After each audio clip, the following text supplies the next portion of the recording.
In Lords of the Fallen, there's going to be so many choices that you're going to need to make. What is going to be the best choices that you're going to be able to make when you start the game? Well, today we're going to be letting you know what exactly you need to know when you're starting the game, such as combat, the Umbra lamp, the important choices that you need to make when starting your first class, and a lot more. Lords of the Fallen has been gaining a lot of popularity. It's a Souls game with an action RPG. Now, the combat style is going to be such one like you've seen in Elden Ring and other Souls type of games, which is going to be by blocking, dodging, and parrying. Also, completing a perfect attack will deal a tremendous amount of damage on any of the bosses that you're going to be fighting. However, you gotta pay really close attention to the elemental damages when you're fighting bosses and enemies. You need to always be checking on what they're going to be immune to, either fire, magic, or any other type that you're trying to use. Right from the beginning, when you're starting the game, just to give you a quick tip, a lot of the enemies are going to be immune to Inferno, so you just gotta be careful what type of build you're going to start off. If you are a very advanced Souls type of player, then probably that will not be any trouble to you. Now, melee is going to carry you around for a bit at your start of the game, so that's definitely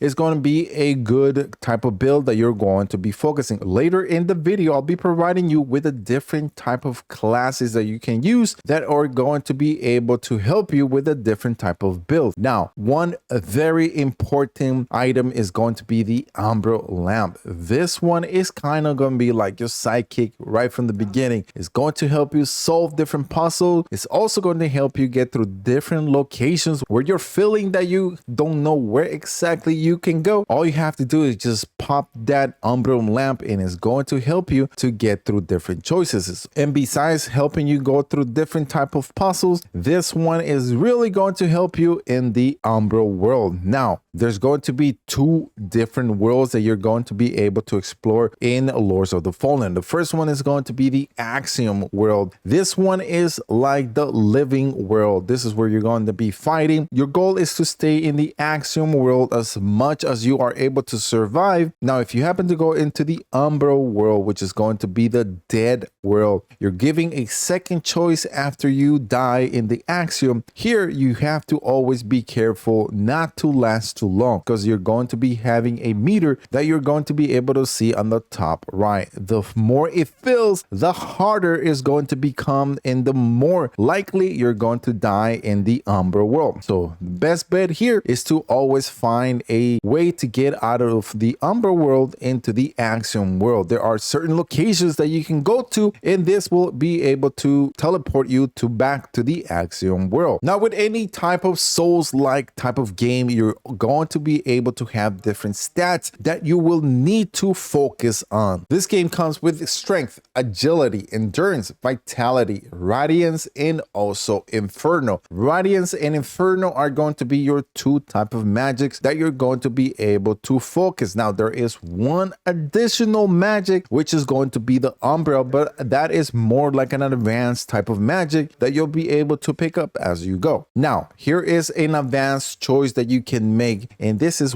from the starting type of classes. There are about 12 different type of classes that you're going to be able to choose. Now, from the get-go, you're going to have 9 different classes, but one additional if you are able to purchase the deluxe version. Certain builds that I will recommend to you guys are going to be the following. If you're looking for a strength build, then you probably want to choose the Odegaard Werewolf. If you're looking for a dex build, then your choices are going to be the Excel Stalker and also the Bulk Feather Ranger. If you're in need of magic and this is the one you want to choose, I would recommend the Orient Preachers, because this one is going to be focusing on Radiance build, giving you buffs as you go through the entire playthrough. Now, Radiance is probably going to be a type of magic that you're going to be using later, maybe in the mid to advanced levels, because it's going to help you with a different type of bosses that you're going to be facing. The other type of magic build that I recommend to you is going to be the Pirate Cultist. This is an Inferno build. Right from the beginning, there's going to be a lot of enemy and bosses that are going to be immune to Inferno. So just to let you know, the first 2 hours could be tough if you choose this class. Now, if you're looking for a good quality class to start off, are going to be the following two. I would recommend the Partisan and also the Hallowed Knight. Those two classes are really good if you want to start off with those two, and is going to be able to carry you. The other two classes for quality are going to be Morstead Infantry and also the Condemn. Condemn, I don't recommend it if you are a beginner Souls player, because you are not going to have many weapons at your disposal at the beginning. That might be a little bit frustrating because you probably will be dying too much. Now, it all depends on you, what exactly you want to start off, what type of build, what type of class. Now you know what choice to make. There's going to be over 100 weapons that you're going to be able to use. Just have in mind that if you do not have the correct stats, the different type of weapons is going to be very difficult to be able to use those. Other tips that I can give you, once you start playing the game and you're having a lot of difficulties, you can always summon a player from the multiplayer section. The way you do this is you go to a permanent vestige ceiling, and from there you're able to summon someone to be able to help you either fight a boss or